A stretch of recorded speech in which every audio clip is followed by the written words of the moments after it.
Komið þið sæl. Ég heiti Gunnar Alexander Ólafsson og ég hagfræðingur hjá ÖBÍ réttindasamtökum. Velkomin. Velkomin þetta málþing sem ber yfirskriftina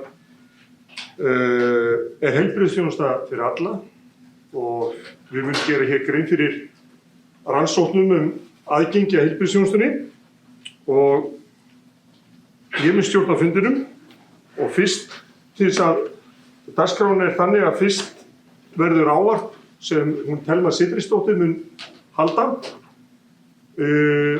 Það stóð til að Alma Ýr Ingólfsdóttir formaður ÖBÍ myndi halda þetta ávarp en því miður hún veik. En við erum svo frábæri fólki, það svo frábæri fólki innan vébanda ÖBÍ að Thelma fékk að vita þetta, 8:30 í morgun. Þannig að hún bara stökk með bros á vör og mun halda ávarpið fyrir hönd Ölmu. Síðan mun Stefán Þór Gunnarsson koma og gera grein fyrir þeirri könnun sem við gerðum um lífskjör og heilbrigðisþjónustu og aðgengi á henni. Og eftir Stefán mun svo Rúnar Vilhjálmsson prófessor koma og tala aðgengi að heilbrigðisþjónustunni og kostnaði og svona þessi stóru mynd. Og við gerum ráð fyrir svona tímdrifið 4 þegar að Rúnar lýkur sínu erindi, stíga sér út fyrir og fá okkur smá kaffi og kleinur og svo koma aftur inn og taka smá umræðu og eftir. En fyrst vil ég bjóða hingað upp hana Thelmu sem mun að halda þennan ávarpið og Thelma formaður heilbrigðishóps ÖBÍ og hún jafnframt formaður Heyrnarhjálpar og Thelma með mastersprófi í mannauðs og vinnusálfræði, mannauðsstjórnun og vinnusálfræði á Háskólanum Reykjavík og hefur BS-próf í sálfræði frá University of Hertfordshire. Ég held að ég fór með þetta rétt. Og í dag starfar Thelma sem verkefnisstjóri hjá HMS. Thelma hefur verið formaður heilbrigðishóps ÖBÍ frá 2025. Thelma, gjörðu svo vel. Takk fyrir. Kæru fundargestir. Við erum hér samankomin til að ræða eitt mikilvægasta réttlætis- og velferðarmál samtímans. Aðgengi að heilbrigðisþjónustunni og hvort aðgengi jafnt meðal allra landsmanna. Mikil kostnaðarþátttaka í heilbrigðisþjónustu þröskuldur eða hindrun fyrir margt lágtekjufólk, þar á meðal öryrkja og fatlað fólk. Það vægt til orða áhugavert í ljósi þess að öryrkjar og fatlaðir tilheyra þeim hópi sem notar þjónustu heilbrigðiskerfisins í meira mæli en aðrir. Á þessu málþingi verður gerð grein fyrir nýrri rannsókn Félagsvísindastofnunar og lífskjör og heilbrigðisþjónustu og aðgengi hópa með lægri tekjur og heilbrigðisþjónustu. ÖBÍ réttindasamtök hafa látið gera svipaða rannsókn fyrir 2 árum síðan og ÖBÍ mun láta gera frekari rannsóknir næstu árum aðgengi að heilbrigðisþjónustu. ÖBÍ réttindasamtök eru hagsmuna- og mannréttindasamtök fatlaðs fólks. Markmið samtakanna að íslenskt þjóðfélag verði samfélag jöfnuðar og réttlætis þar sem allir einstaklingar, óháð líkamlegu og andlegu atgervi, njóti mannsæmandi lífskjara og jafnra möguleika til sjálfstæðs lífs og virkra samfélagslegra þátttöku. Hlutverk samtakanna að koma fram fyrir hönd fatlaðs fólks gagnvart opinberum aðilum í hvers kyns hagsmunamálum, svo sem varðandi löggjöf, framkvæmd hennar og í dómsmálum snerta rétt þess. Því það eitt af hlutverkum ÖBÍ að tryggja jafnt aðgengi fatlaðs fólks, til dæmis að heilbrigðisþjónustu, og að standa vörð að aðgengi sé ekki skert af þeirri þjónustu, til dæmis með hærri kostnaðarþátttöku en hjá öðrum. Rannsóknir eins og sú sem eru kynnt hér og aðrar hafa sýnt að kostnaðarþátttaka almennings við heilbrigðisþjónustu getur verið hindrun. Raunveruleg hindrun til að sækja svo nauðsynlega heilbrigðisþjónustu. Á þetta sérstaklega við fólk með lágar tekjur en öryrkjar og fatlað fólk tilheyra þeim hópi að mestu leyti. Undanfarin ár hafa íslenskar rannsóknir sem fjalla aðgengi að heilbrigðisþjónustu sýnt að fólk með lægri tekjur mun líklegra til að fresta eða hætta við læknisheimsóknir vegna kostnaðar samanborið við fólk með hærri tekjur. Það er miður því almennt heilsa fólks með örorku verri samanborið við heilsu almennings. Af þeim ástæðum notar þessi hópur meir þjónustu heilbrigðiskerfisins en aðrir. Almennt sýna niðurstöður rannsóknarinnar að þau sem hafa lægri tekjur, öryrkjar og aðrir hafa meiri þörf fyrir heilbrigðisþjónustu og greiða hærra hlutfall af tekjum sínum fyrir þá þjónustu. Hvað öryrkja snertir sýna niðurstöður rannsóknarinnar að þeir hafa almennt lakara heilsufar og nota heilbrigðisþjónustuna meir en aðrir. Almennt hafa öryrkjar lægri tekjur en aðrir og eru því í verri stöðu til að standa undir auknum heilbrigðiskostnaði vegna meiri notkunar og þjónustunni. Hvað tekjulága snertir sýnir könnunin að heilsa þeirra er verri en hjá öðrum hópum og hjá þeim eru langvinnir sjúkdómar algengari. Hærra hlutfall í þessum hópi fresta því að sækja til læknis vegna kostnaðar. Könnunin sýnir skýrt að þau tekjulágu sem þurfa mest á heilbrigðisþjónustu að halda borga hlutfallslega mest af tekjum fyrir að nota þjónustu kerfisins. Í þessari rannsókn sem verið er að kynna hér á þessu málþingi kemur fram að bein heildarútgjöld heimila vegna heilbrigðiskostnaðar sem hlutfall af ráðstöfunartekjum eru 4%. Þetta hlutfall er allt annað hjá lægstu tekjuhópunum. Það er hlutfallið 9,8% sem er tvöfalt og gott betur meiri útgjöld en hjá meðalheimili. Þessi rannsókn sýnir að 35% fullorðinna öryrkja fresta læknisheimsóknum meðan hlutfallið hjá öðrum er 23%. Að auki sýnir rannsóknin að 27% fullorðinna öryrkja sækja ekki lyfið sín í apótekum sem er tvöfalt hærra hlutfall en hvað aðra fullorðinna varðar. Há kostnaðarþátttaka í heilbrigðiskostnaði er helsta skýringin á því hvers vegna fleira fólk í lágtekjuhópum frestar eða hættir við að sækja læknisþjónustu. Rannsóknir hafa sýnt að 80% Íslendinga vilja að hið opinbera leggi meira fé til heilbrigðisþjónustunnar en það gerir í dag. Þetta getur þýtt að fleiri vilja að hið opinbera beri meiri kostnað af heilbrigðisþjónustunni en það gerir og almenningur greiði minna. Þannig að dregið verður úr kostnaðarþátttöku almennings í heilbrigðisþjónustu. Þegar heildarútgjöld til heilbrigðismála eru skoðuð frá árinu 2000 hefur hlutfall almennings á útgjöldum til heilbrigðismála verið á bilinu 15 til 20% og seinustu ár hafa verið á bilinu 15 til 16%. Það er í sjálfu sér jákvætt að sjá eins langt og það nær, en fyrir tekjulága hópa skipta svona tölu litlu máli þegar útgjöld tekjulágra heimila er meira en 100% sem hlutfall af tekjum en meðaltalið segir til. Fólk með fötlun og öryrkjar eru meðal þeirra sem nota heilbrigðisþjónustu hvað mest. Það helgast að blöndu af langvinnu heilsuleysi, þörf fyrir reglubundnar rannsóknir, meðferðum, þörf fyrir stoðtæki, lyf og sérfræðiþjónustu. Þetta er í samræmi við niðurstöður rannsóknarinnar sem verður kynnt í dag, þar sem fram kemur að öryrkjar og tekjulágir nota heilbrigðisþjónustu í miklu meira mæli en aðrir. Öryrkjar fara 2 til 4 sinnum oftar til læknis en aðrir, öryrkjar fara næstum 2-falt oftar til sérgreinalæknis en aðrir og hærra hlutfall öryrkja fer oftar til sjúkraþjálfara. Þrátt fyrir að íslenska heilbrigðiskerfið eigi að byggja og jöfna aðgengi fyrir alla, sem er markmið laga heilbrigðisþjónustu, tala töluna sínu máli. Þrátt fyrir hámark greiðsluþak á heilbrigðiskostnaði og lyfjakostnaði sýnir könnunin að yfir 26% öryrkja borga meira en 80.000 krónur á ári í lækniskostnað. Yfir 33% öryrkja greiðir meira en 80.000 krónur á ári í lyf. 28% öryrkja borga yfir 80.000 krónur í tannlæknakostnað. Hlutfall tekjulágra heimila borga mun meira af tekjum sínum í tannlæknakostnað en tekjuhá heimili. 30% öryrkja borga meira en 80.000 krónur í gleraugu sem er mun hærra hlutfall en hjá þeim sem eru ekki öryrkjar. Á sama tíma er mikilvægt að hafa í huga að stór hluti fatlaðs fólks og öryrkja lifir undir eða rétt undir lágtekjumörkum. Og aukin heilbrigðiskostnaður vegna veikinda hefur þau áhrif að ráðstöfunartekjur öryrkja og fatlaðs fólks dregst saman. Þetta tvöfalda álag sem öryrkjar standa frammi fyrir eykur ójöfnuð í aðgengi að heilbrigðisþjónustu. Á Íslandi eru nokkur greiðsluþátttökukerfi í gangi í heilbrigðiskerfinu þar sem mismunandi reglur gilda mismunandi kerfi. Sem dæmi er ekki sama kerfi notað til að reikna út hámark greiðsluþak fyrir heilbrigðisþjónustu og fyrir lyf. Að mati ÖBÍ er gjaldtaka í heilbrigðiskerfinu og greiðsluþátttökukerfi innan þess óþarflega flókið með ólíkum reglum eftir þjónustutegund og þjónustuaðila. Þetta má einfalda og laga notendum til góða.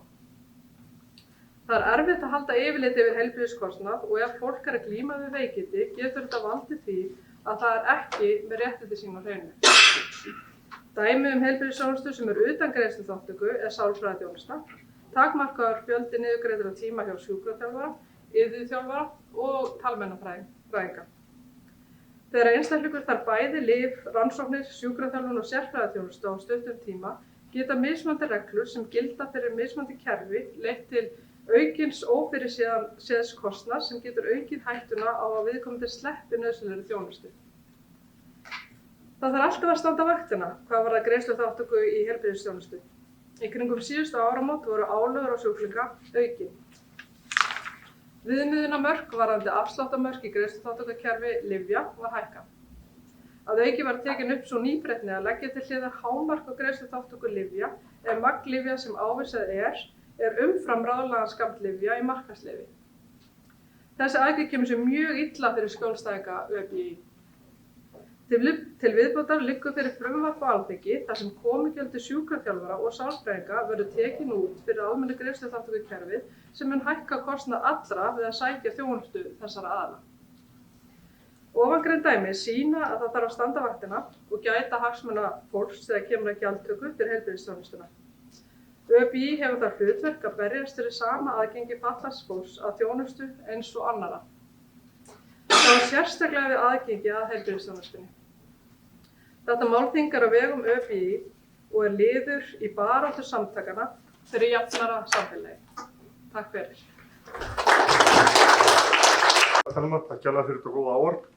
Þá kynni ég til leiks Stefán Þór Gunnarsson sem mun gera grein fyrir niðurstöðu könnunar á lífskjörum og heilbrigðisþjónustu í Íslandi. Stefán aðferðafræðingur og hefur BS-gráðu í sálfræði við HÍ og hefur meistaragráðu í aðferðafræði. Hann hefur verið verkefnisstjóri hjá Félagsvísindastofnun frá árinu 2017. Gjörðu svo vel.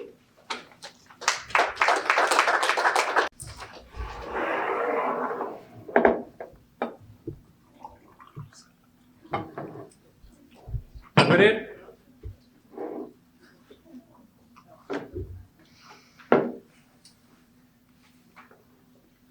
Góða gestir, ÖBÍ réttindasamtök, takk fyrir að bjóða mér. Ég Stefán Þór Gunnarsson og verkefnisstjóri hjá Félagsvísindastofnun Háskóla Íslands. Ég sá svona framkvæmdin á þessari rannsókn sem við gerðum fyrir ÖBÍ réttindasamtök og Rúnar Vilhjálmsson var svona tengilegur við mig. Þetta var netkönnun. Við gerðum sambærilega könnun fyrir 2 eða 3 árum, 2023, þar sem við vorum líka með síma hluta, en þetta svona aðeins minni í sniðum, þótt þetta sé stórt í sniðum. Og í þetta skiptið þá vorum við netkönnun, þar sem við sendum á 9.371 manna úrtak úr panelunum okkar, spurningar könnunarinnar, og þá voru 3.574 svarendur sem gerir 38% svarhlutfall. Það þannig í þessu bransa að það er mismunandi eftir hópum hversu vel fólk svarar könnunum, og því miður unga fólkið til dæmis mun tregara til að svara könnunum heldur en þau sem eldri eru. Við þurfum alltaf að vigta gögn, og gögnin í þessu tilfelli voru vigtuð eftir kyni, aldri, búsetu og menntun. Gagnaöflunartímabilið, ég gleymdi að setja þarna inn, en það var í sumar, það var frá 3. júní til 2. ágúst. Þannig að þetta voru svona cirka 2 mánuðir, en yfir hásumarið, þannig að það er náttúrulega mikið af fólki í sumarfríi og svona. En 38% svarhlutfall í dag bara vel ásættanlegt.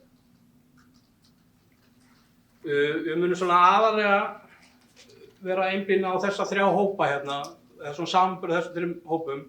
Það er að segja þeim sem eru ekki með metna örorku, þeir sem eru með undir 75% örorku og þeir sem eru 75% og yfir. Eins og þetta skiptist hérna í könnuninni, þá voru það 11% með 100% eða með 75-100% örorku, 7% með 25-74% og 82% sem voru ekki með örorku. Fyrsta spurning könnunarinnar var hversu góða eða slæma metur þú almennt líkamlega heilsu þína. Og kannski eins og við var að búast, þá eru þau sem eru með 75%, 75 eða yfir, örorku, meta almennt líkamlega heilsu sína slæma frekar en aðrir, eða 63%. Og aðeins 9% meta hana góða. Eins og við sjáum til samanburðar þá það aðeins 10% af þeim sem ekki eru með örorku sem meta líkamlega heilsu sína slæma. Og svo þarna á milli, þau sem eru með 25 til 74% örorku, þá það 22% sem meta heilsu sína slæma. Líkamlega heilsu þar að segja. Og við skoðum eftir öðrum hópum, þá sjáum við að það margtækur munur á konum og körlum. Konur meta frekar líkamlega heilsu sína slæma heldur en karlar.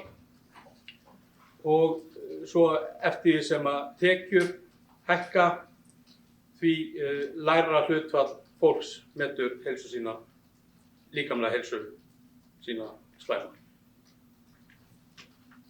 Og samanskapi þá eftir því sem tekjur hækka, þá metur fólk líkamlega heilsu sína góða.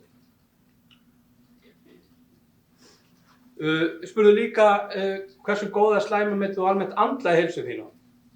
Og þar sjáum við að þau sem eru með 75 til 100% örorku meta heilsu sína almennt séð töluvert verð heldur en aðrir hópar. 29% í þeim hóp metur andlega heilsu sína slæma, en aðeins 36% metur hana góða. En það áhugavert að sjá að það ekki munur þarna á þeim sem eru með 25 til 74% örorku og þeim sem ekki hafa örorku. Og þetta það sama sem við sáum fyrir 3 árum síðan. Og mikið af þessum niðurstöðum eru mjög sambærilega við niðurstöðunum fyrir 3 árum síðan.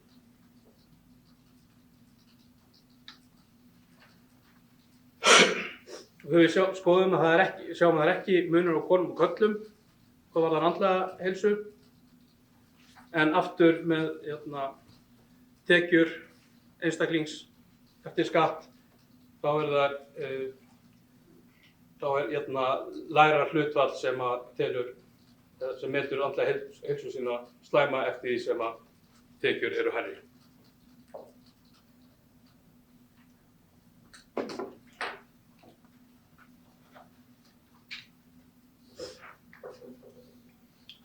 Ert þú með eitthvað langvinnan sjúkdóm sem læknir hefur staðfest? Sjáum að helmingur fólk svara já við þessari spurningu. Það kom í sviga og það var tekin dæmi, svo fólk sagði svona hvað var átt við. Þessi spurning var aðeins öðruvísi orðuð síðast fyrir 3 árum síðan, þannig að það ekkert að bera það svo sem saman milli ára.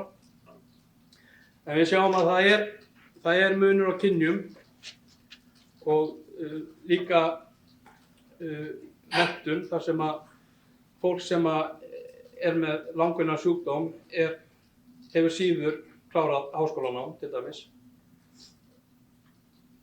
Og hærra hlutfall þeirra hefur aðeins lokið grunnskólanámi. Það sjálfsögðu margtækur munur á því hvort fólk er með örorku eða ekki, og svo sama sagan með einstaklingstekjurnar, að því hærri tekjur því sjaldnar fólk með langvinnan sjúkdóm. Það reyndar þegar við komum þarna í hæsta tekjuhópinn, þá hækkar það aftur, en þarna ekki stýrt fyrir neinum öðrum breytum eins og aldri eða eitthvað svoleiðis sem gæti verið að hafa áhrif.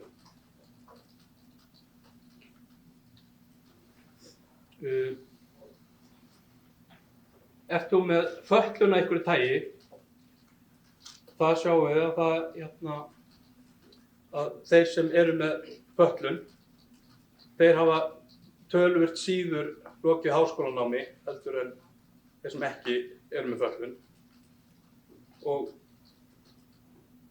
við sjáum líka að með tekjurnar að þeir eru síður með háa tekjurnar og í rauninni eru þeir aðalega þarna í neðstu tveimur hópunum, 500.000 krónum og minna. Svo við sjáum að það er 12% meðal allra en síðan er það 16 og 20% í tveimur lægstu hópunum, tekjulægstu hópunum.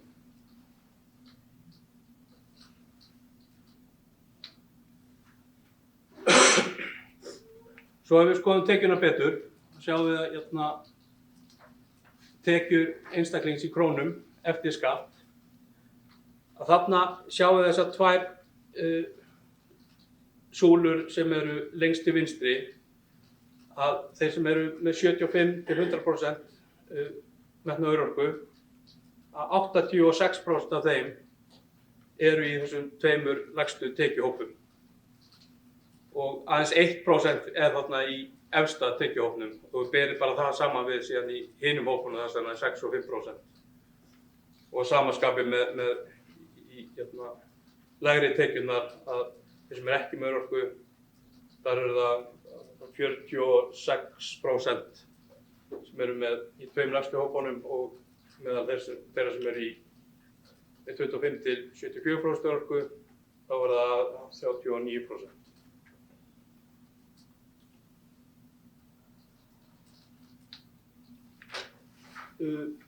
Hversu oft hefur þú farið til heimilislæknis eða læknis á heilsugæslustöð undanfarna 12 mánuði? Þarna sjáum við að þau sem eru með metna örorku fara að meðaltali oftar til heimilislæknis heldur en þau sem ekki eru með örorku. Þessar tölur eru reyndar mjög viðkvæmar fyrir frávillingum, flestir eru kannski að fara aldrei yfir þetta 12 mánaða tímabil. En síðan eru margir sem fara kannski í fleiri tugi skipta sem að draga þá meðaltölin upp. En það á meira við síðan í mörgum af þessum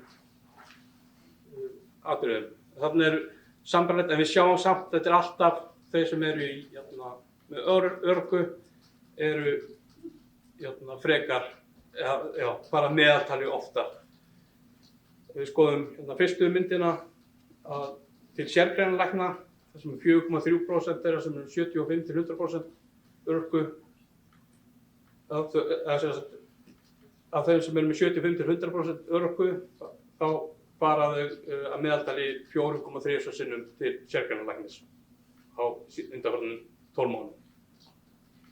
Á meðan það eru 2,8 skipti hjá þeim sem ekki eru með metna örorku. Og með sjúkraþjálfara, þar er það margfalt oftar, 18,4 sinnum fyrir þau sem eru með 75–100% örorku, 9,2 sinnum þau sem eru með 25–74% örorku, en 3,5 sinnum fyrir þá sem ekki eru með örorku. Og þarna eru langflestir sem eru ekki að fara til sjúkraþjálfara, en svo eru margir að fara kannski 150 sinnum yfir tímabilið til sjúkraþjálfara. Þannig að miðgildið er oftast 0 eða 1 í þessum tilfellum. Sálfræðings, þeir sem metna örorku fara ofta til sálfræðings á meðaltali og félagsráðgjafa mun oftar og hjúkrunarfræðings sömu sögum að segja það. 3,1 sinni fyrir þau sem eru með 75–100% örorku, 1,9 sinni þau sem eru með 25–74% örorku og 0,9 sinni fyrir þau sem ekki eru með metna örorku.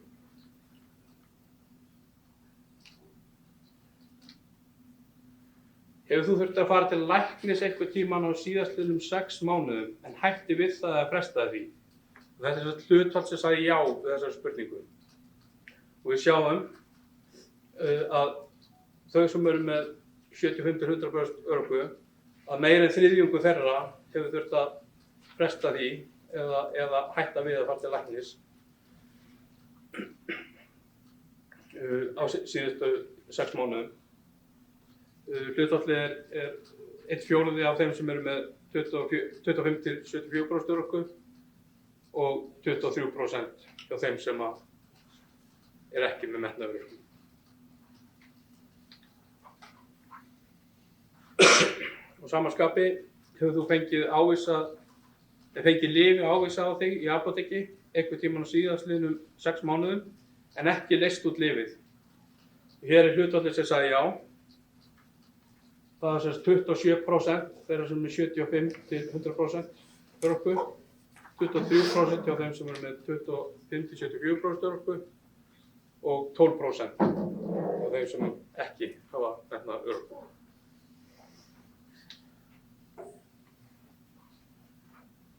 Þurfti þú að fara til sjúkraþjálfara einhvern tímann á síðastliðnum 6 mánuðum en hætti við það eða frestaði því. Og hér hlutfall sem sagði já við því. Og þá það næstum því þriðjungur fólks sem er með 75 til 100% örorku. Það er 17% þeirra sem er 25 til 74% örorku og 1/10 af þeim sem eru ekki með metnað örorku.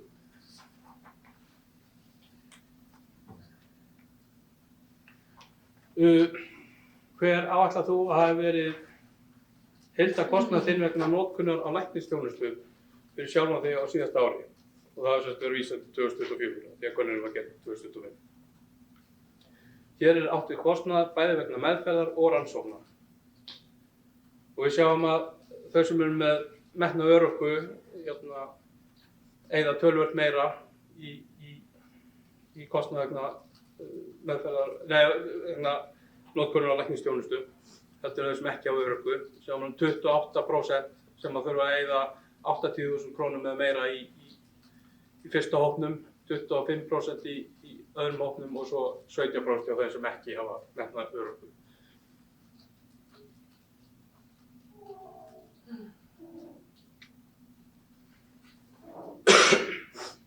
Hver áætlar þú að hafi verið kostnaður þinn vegna lyfja samkvæmt lyfseðli á síðasta ári, 2024? Þar sjáum við enn meiri mun. 33% af þeim sem eru með 75 til 100% örorku þurfti að punga út 80.000 krónum eða meira. Og svo ef þú tekur líka inn svona 30 til 80.000, þannig að 47% af þeim, 47% þeirra voru þar. Meðan það tölunar eru töluvert lægri hjá þeim sem ekki eru með örorku, eða 13% og 36%.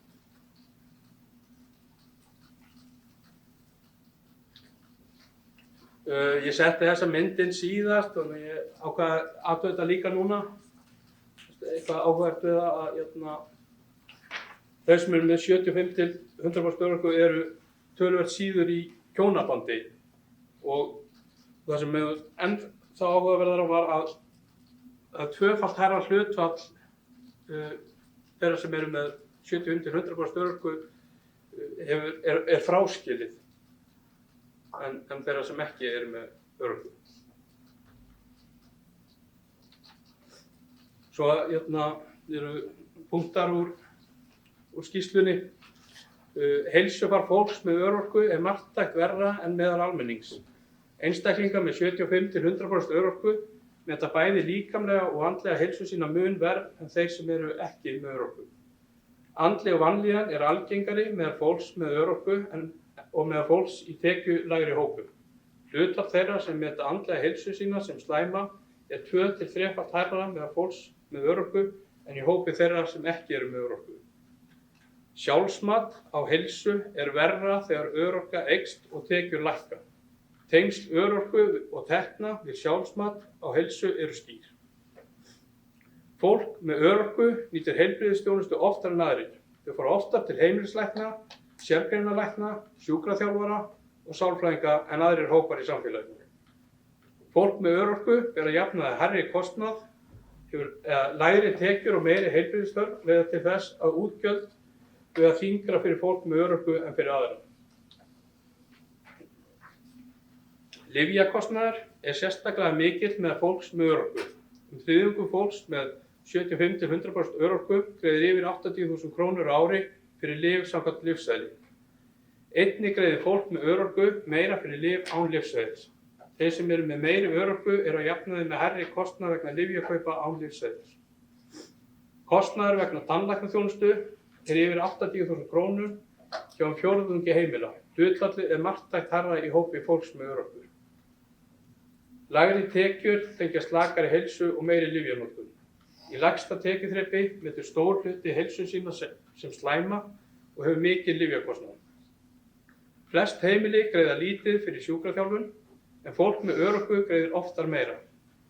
Þeir sem eru með meiri örorku eru líklegir til að greiða 80.000 krónur eða meira fyrir sjúkraþjálfun á ári. Sjúkraflutningar og hjálpartæki eru almennt lítill útgjaldaliður fyrir flest heimili.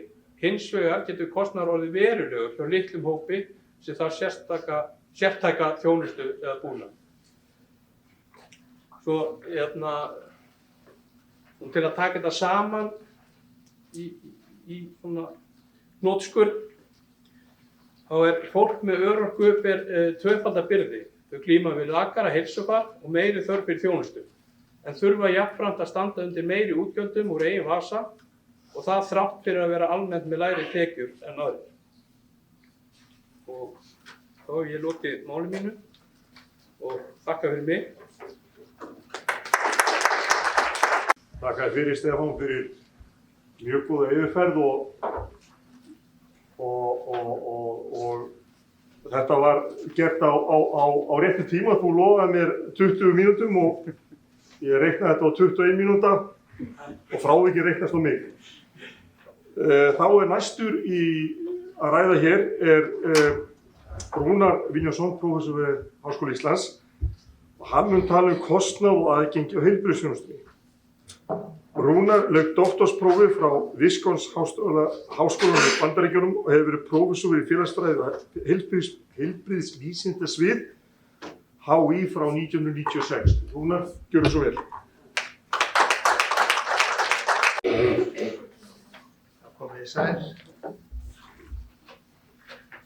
Það fá að vera með ykkur og ræða þessi mikilvægu mál. Hér til umræðu. Ég ætla að fjalla eins og hér var sagt kostnað og aðgengi að heilbrigðisþjónustu og tek aðeins öðruvísi nálgun á þetta en Stefán hér á undan að tillita. Ég ætla að skoða fyrst og fremst samanburðinn milli þeirra sem eru með 75% eða hærri örorku og annarra, og það er í samræmi við þessa svona almennu umræðu öryrkja sem miðast við þau mörk. Þannig að ég er fyrst og fremst að skoða þann samanburð í þessari yfirferð. Ef við byrjum á að skoða aðeins þá hópa sem þarna erum að ræða og hlutfall örorku í einstökum hópum. Við sjáum að það er misjafnt eftir hópum hverjir eru með þessa metnu 75% örorku sem kölluð er. Það eru oftar konur en karlar miðað við niðurstöðu þessarar könnunar. Það eru oftar einstaklingar í 46-60 ára hópnum og þá verðum við nú reyndar að hafa í huga að örorka fellur niður við ákveðin aldursmörk, þannig að þess vegna er efstu hópurinn lægri. Það er bara sem niðurstaða úr þeirri staðreynd að menn fara þarna úr einu lífeyriskerfinu yfir í annað. Þannig að það er 46-60 ára hópurinn sem er með hæsta örorku hlutfallið þarna, hæsta hlutfall örorku, og svo sjáum við það, eins og kom reyndar fram hjá Stefáni núna rétt áðan, að fráskildir eru þarna með hæsta hlutfallið í 75% örorkunni. Sömuleiðis grunnskólamenntaðir og reyndar fólk á landsbyggðinni heldur hærra hlutfall en fólk í Reykjavík, en lægsta hlutfall í nágrannasveitarfélögum Reykjavík. Áberandi lægst þar. Lágtekjur sem þarna eru settar upp eru miðaðar við að vera, þetta eru lágtekjumörkin. Þeir sem eru undir lágtekjumörkum, það hlutfall er þarna 14% í þessari könnun. Ef við berum 75% öryrkja saman við aðra, þá sjáum við að 20% eru þarna undir lágtekjumörkum, samanborið 15% í þeim hópi sem ekki eru með þessa örorku og tæplega 30% eru þarna í lægsta tekjuhóp með undir, með 500.000 eða lægra í fjölskyldutekjur á mánuði.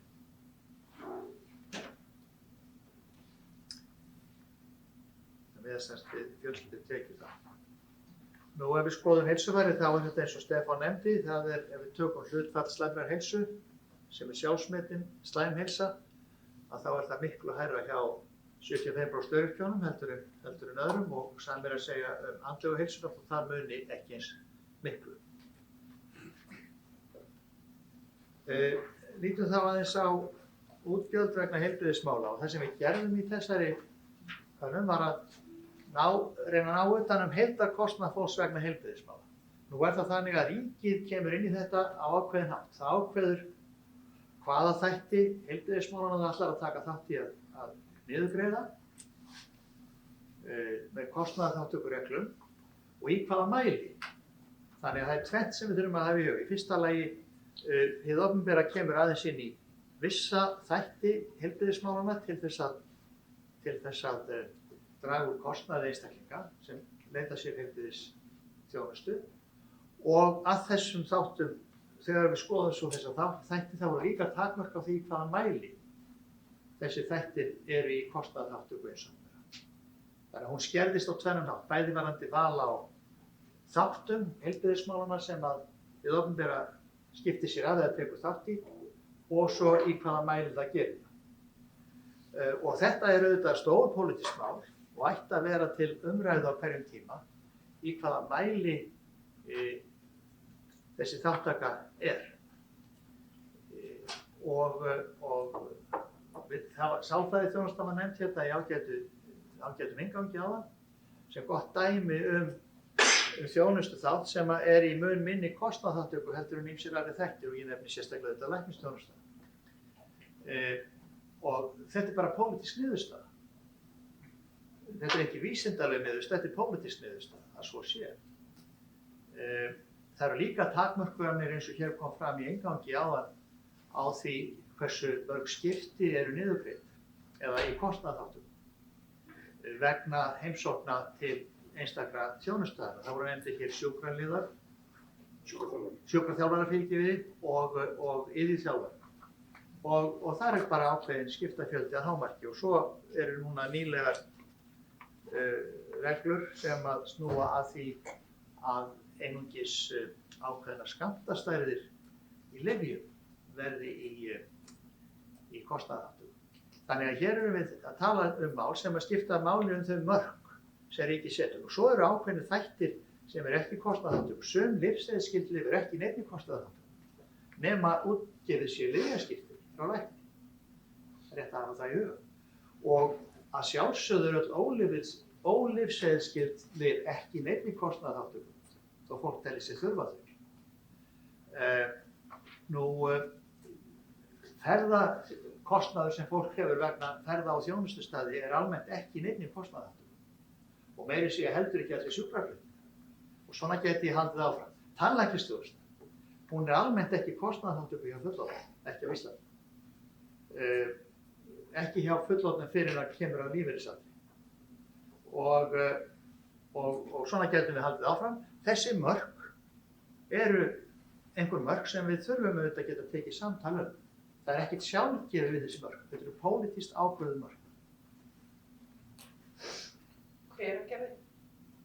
Ég bara tek það fram að ég er gigtvik. Hveragerði. Já. Það er ágætt dæmi líka. Nú, og hver er þá þessi heildarkostnaður? Og þetta er ekki sá kostnaður sem er bara þessum þáttum eða liðum sem að hið opinbera tekur þátt í með sínum reglum greiðsluþátttöku.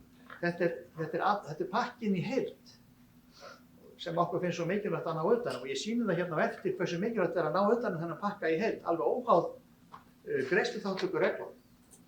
Og pakkinn í heild eru tæpar 300.000 krónur hjá 18 ára og eldri. En svo eru ákveðnir hópar sem að bera þarna hærri heildarkostnað. Gift og sambúðarfólk, maður gat kannski reikna með því, samanborið við fólk sem ekki er gift í sambúð, það verður auðvitað, og við erum að tala hérna kostnað heimila. Það er að taka fram, þetta er kostnaður heimila á 1 ári vegna heilbrigðismála. Út frá þessari víðtæku skilgreiningu sem ég nefndi áðan, og hvað er þarna undir, það er kannski rétt að telja það fram. Það er læknisþjónusta, bæði sérfræðiþjónusta og heimilislæknisþjónusta, komugjöld almennt, hvort sem það er á sjúkrastofnanir eða á stofur eða heilsugæslustöðvar eru þarna inni, tannlæknisþjónusta, sjúkraþjálfun, lyfseðilsskyld lyf og ólyfseðilsskyld lyf, sálfræðiþjónusta, hjálpartæki af ýmsu tagi og sjúkravörur aðrar, sömuleiðis sjúkraflutningar. Nú, en við sjáum sem sagt þá að auk giftra og sambúðarfólks, þá eru það einstaklingar á þessum aldri 50-aldrinum sem eru þarna af einstökum aldurshópum með hæsta kostnað og þeir sem búa í nágrannasveitarfélögum Reykjavíkur, þið sjáum það líka.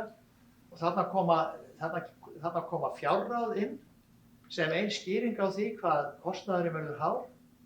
Þetta er ekki hlutfall, og við komum að því hér á eftir með hlutfall útgjaldana af heimilistekjum. Það er náttúrulega áhugaverðari þáttur heldur en akkurat hve margar krónur fólk er tilbúið að verja eða láta hendi í heilbrigðisþjónustu. Við komum að því hér á eftir. Þannig að sömuleyti endurspeglar þetta tekjur heimila, þessar tölur og kaup getu eiginlega innan heilbrigðisþjónustunnar. Nú við sjáum að öryrkjar, og þetta vekur auðvitað athygli, þeir eru hérna mjög háir. Þeir eru raunverulega hæsti hópurinn hér. Þessi 75% öryrkjar með 352.500 krónur vegna heilbrigðismála á ársgrundvelli, það er að segja heimiliðuryrkjar.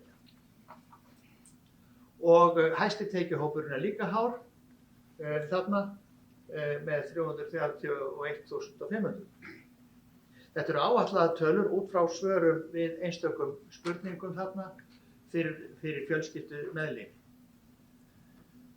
Vegna allra þessara þáttar sem ég var að lista hérna eitthvað á saman.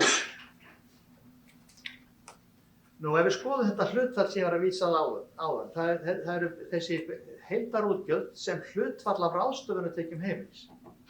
Og þá erum við ekki að tala tekjur fyrir skatt, þetta tekjur eftir skatt. Hvað er fólk að verja af ráðstöfunartekjum sínum sem hlutfall í heilbrigðismálum? Og við sjáum að þetta hlutfall í heildarhópnum er kringum 4%.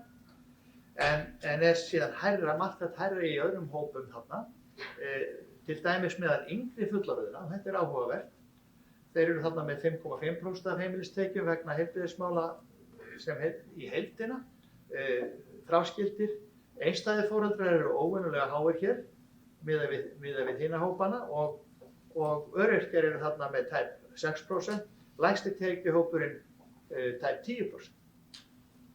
Það eru þeir sem eru með heimilistekjurnar hérna 500.000 á mánuði eða minna.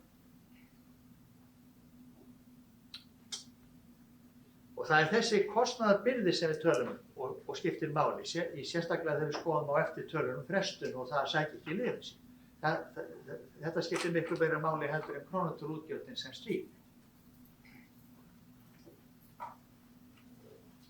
Og hérna sjáum við þessi útgjöld í krónum bara vegna einstaklingsins sjálfs og þá bara vegna læknisþjónustu og lyfseðilsskyldra lyfja. Þetta er bara læknisþjónustan og lyfseðilsskyld lyf fyrir einstaklingin, ekki fyrir heimilið allt. Þá var þessi tala 70.000 þarna í heildinni, tæplega, en það voru þarna ákveðnir einstaklingar sem voru hærri eigin kostnað vegna læknisþjónustu og lyfja, það voru lyfseðilsskyldra lyfja, það voru konurnar, eldra fólkið, fráskildir, öryrkjar aftur hæstir og lægsti tekjuhópurinn líka hár.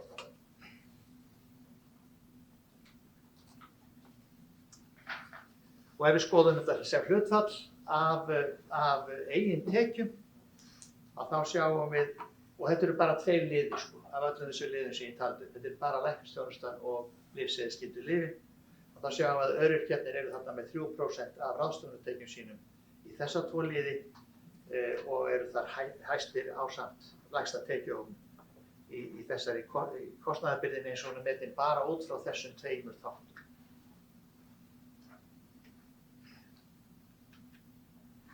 Og þá erum við komin að atriðinu sem snýr að frestuninni og þetta er mjög algengur mælikvarði á aðgengi að heilbrigðisþjónustu. Við viljum auðvitað að við séum með, auðvitað getur það gerst af ýmsum ástæðum að fólk þurfa að fresta þjónustu sinni. En við viljum í félagslegu kerfi sem að reynir að ætla sér að tryggja að allir eigi kost nokkurn veginn til jafns á nauðsynlegri heilbrigðisþjónustu þegar við þurfum á að halda og hún sé að fullnægjandi gæðum. Þetta eru svona markmiðin í 1. grein laga um heilbrigðisþjónustu. Það er að allir eigi kost á á þeirri heilbrigðisþjónustu, allir landsmenn eins og þeir orðað, sem völ er á að veita og þá er ekki gerður greinarmunur á fólki og það eru 2 meginmarkmið, það er annars vegar þetta aðgengismarkmið og svo að gæði séu fullnægjandi. Það er að þetta séu fullnægjandi gæði eins og tökur á að bjóða upp á hverjum tíma. Og ef við sjáum mikinn mun á milli hópa þá bendir það til þess að þessi kerfislægur munur þarna og hann snúi ekki bara að einhverjum einstaklingsbundnum sérstökum aðstæðum heldur snúi þau að heilbrigðiskerfinu í stærra samhengi. Við sjáum að öryrkjar fresta oftar ferð til læknis á 6 mánaða tímabili heldur en aðrir og þeir sækja síður, það eru fleiri öryrkjar sem sækja ekki lyf sem þeim er ávísað í apótek á sama 6 mánaða tímabili, einu sinni eða oftar.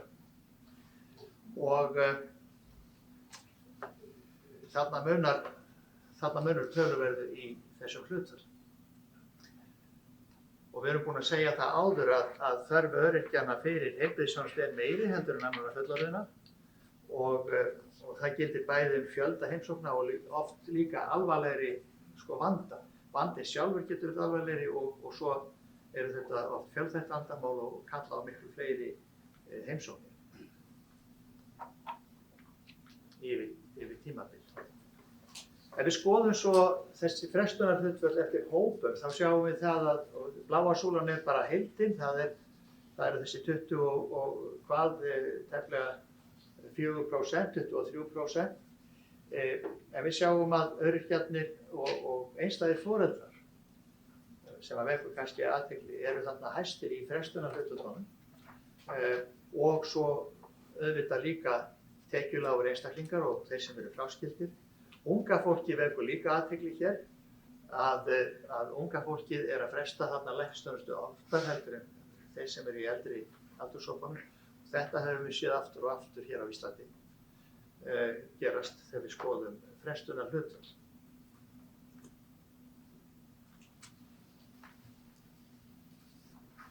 En öryrkjar eru ekki alveg einsleitur hópur, það er rétt að hafa það í huga og frestunarhlutföll er ekki eins í öllum undirhópum getum við sagt meðal öryrkja og við sjáum að frestunarhlutföllin hjá öryrkjum í heild eru þarna í þessari brúnusúlu, það var talan sem ég var með áðan, en við sjáum síðan að það eru þarna ákveðnir hópar sem að hafa enn hærra frestunarhlutfall, það eru öryrkjar með lægstu tekjurnar, það eru einhleypir öryrkjar sem eru búa einir á heimili og svo öryrkjarnir í yngsta hóp.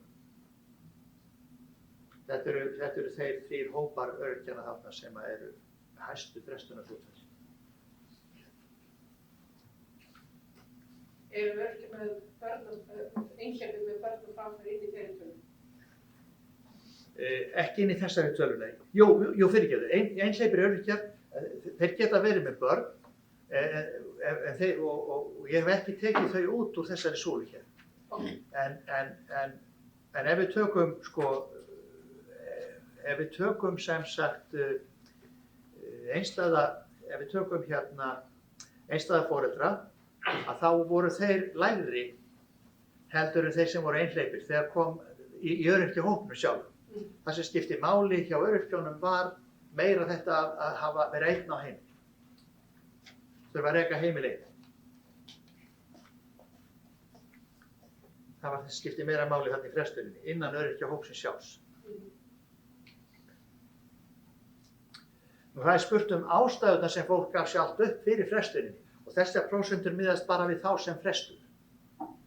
Og við sjáum það að kostnaður stendur þarna upp úr sem ástæða hjá öryrkjum umfram aðra fyrir frestun.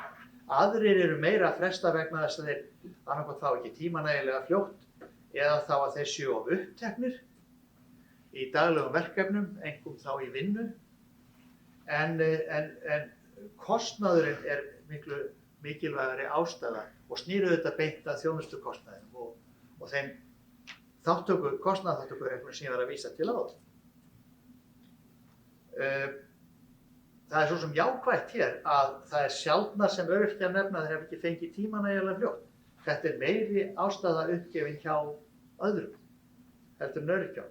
Það er auðvitað kannski segir einhverja jákvæða sögu þá að heilbrigðisþjónustan bregðist ekki lakar allavega við beiðnum þjónustu af hálfu öryrkja þegar kemur að biðtíma og slíkum þáttum. En það er kostnaður sem stendur hérna út úr.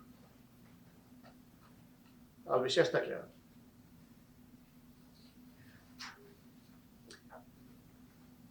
Nú ef við skoðum svo hinn þáttinn sem að við vorum líka með þessari könnun, þetta að sækja ekki lyf sem ávísað er í apótek á síðastliðnum 6 mánuðum.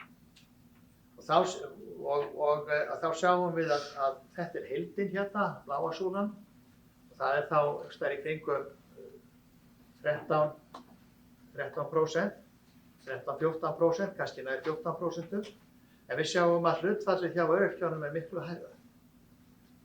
Það fer alveg upp í 27% hérna, 27% allavega. Og það er líka aðeins hærra í lægsta tekjuhóp, það vekur endur athygli að hann er ekki með hærra hlutfall en þetta. Einstæðu foreldrar koma hérna mjög háir, einnig í hlutfalli þeirra sem ekki sækja lyfin sín og fráskildir eru hér enn og aftur að koma upp. Konur sækja sjaldnar lyfin sín en karlar og eru hérna líka með á þessum listan.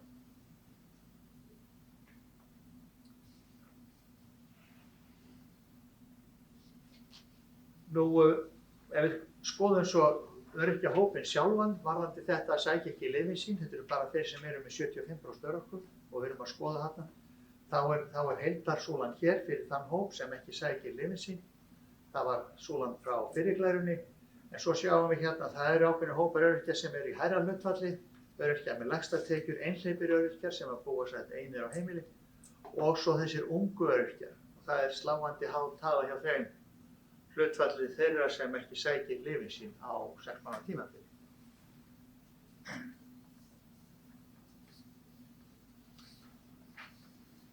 Nú ástæðurnar fyrir því að fólk sækir ekki lyfin sín, aftur kemur þarna munur, hann er þó minni þegar kemur að kostnaði milli öryrkjana og annarra.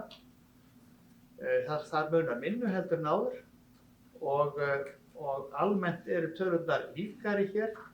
Það er að segja frestunarástæður annarra eru líkari frestunarástæðum öryrkja þegar kemur að lyfjum. Sláandi hátt hlutfall sem að sækir ekki lyfið sitt vegna þess að viðkomandi telur lífið ekki myndi gera gagn. Og það er full ástæða til þess að fara nánar og ofan í þennan lið og reyna átt að sjá hvað það er sem að veldur óánægju fólks með lyfjagjöfina eða lyfjameðferðina. Og af hverju hérna lyfið er þá ekki sótt af þeim ástæðum. Það er auðvitað eitthvað sem að þarf að skoða mikið nánar. Og er reyndar algengara hjá þeim, heldur algengara hjá þeim sem ekki eru í öryrkjahópnum. En mjög há hlutfall þarna. Þetta er ekki hlutfall einstaklingana sem ekki gerir, þetta eru hlutfall ástæðnanna. Hjá þeim sem frestuðu, þá nefndu flesti þessa ástæðu og svo kostnað þar á eftir. Nú við sjáum að það skiptir máli að reyna að ná utan heildarkostnað og vegna heilbrigðismála og hvað hann haft hlutfall af ráðstöfunartekjum. Við sjáum það bara með sláandi hætti hér ef við skoðum tengslin á milli hlutfalls heilbrigðisútgjalda af ráðstöfunartekjum heimilis og þess hvort einstaklingar á heimilinu fresta læknisþjónustu á 6 mánaða tímabili. Þetta er áætlað hlutfall heilbrigðisútgjalda af ráðstöfunartekjum heimilis árið áður. Það er að segja árið 2024. Og við erum að skoða tengslið milli þess, þetta köllum við kostnaðarbyrðina á síðasta ári. Kostnaðarbyrði heimilisins vegna heilbrigðismála heimilismanna á síðasta ári.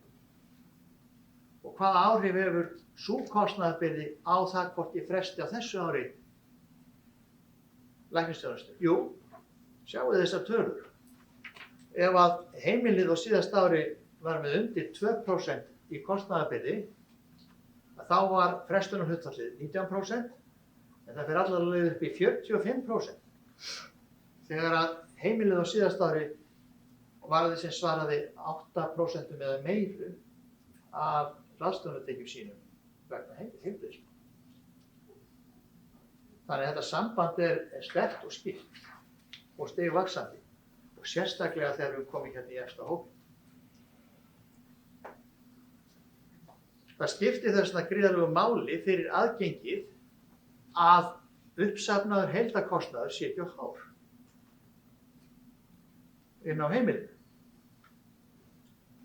Heimilið er jú ákveðin neyslueining og það skiptir þess vegna máli að skoða heimilin í þessu sambandi en ekki bara einstaklingana inn á heimilinu. Ef við skoðum líka þetta leysigjöldlyf, þá sjáum við líka þarna skýrt samband, sérstaklega þegar við erum komin yfir í 6% eða hærra sem að fólk ver af heilbrigðisútgjöldum vegna af heilbrigðisútgjöldum sem hlutfall af ráðstöfunartekjum. Þegar að þetta hlutfall útgjalda af ráðstöfunartekjum er komið í 6% og ég tala ekki 8%, að þá erum við komin í fjórðung sem að sækir ekki lyfið sitt, fjórðung einstaklinga á þeim heimilum, en í lægsta hópnum þarna er hlutfallin ekki nema 11 eða 12% þær sem að sækja ekki lyfið sitt. Við sjáum að þessi tengsl eru skýrari í frestun á þjónustunni heldur en í lyfjónum, en enga síður stigvaxandi bæði í þjónustunni og lyfjónum. Kostnaðarbyrði heimilis vegna fyrri heilbrigðisútgjalda hefur virðist hafa áhrif á líkur þess að fólk sæki sér læknisþjónustu þegar þeir eru þurfa hana og leysi út sín lyf. Við aðeins drögum þetta saman. Þörf öryrkja fyrir heilbrigðisþjónustu er mun meiri eins og hér hefur komið fram hjá okkur báðum, Stefáni og reyndar í innganginum, heldur en þeirra sem ekki eru öryrkjar, bæði vegna líkamlegra og andlegra áskorana. Umtalsverður hópur einstaklinga hér frestar læknisheimsókn og sækir ekki lyf sem þeim er ávísað. Þetta á ekki síst við öryrkja, lágtekjufólk og einstæða foreldra. Lögust er staða ungra öryrkja, einhleypra öryrkja og öryrkja með lægstar tekjur.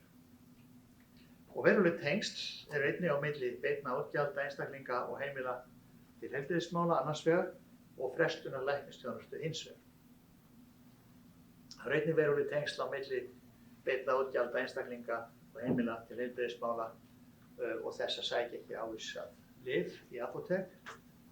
Og umtalsverður hópur einstaklinga býr við verulega kostnaðarbyrði vegna heilbrigðisútgjalda og þá erum við að tala um öll heilbrigðisútgjöldin. Þetta var ekki síst við heimili yngri fullorðinna, fráskilinna, einstæðra foreldra, lágtekjufólks og öryrkja. Þakka ég fyrir.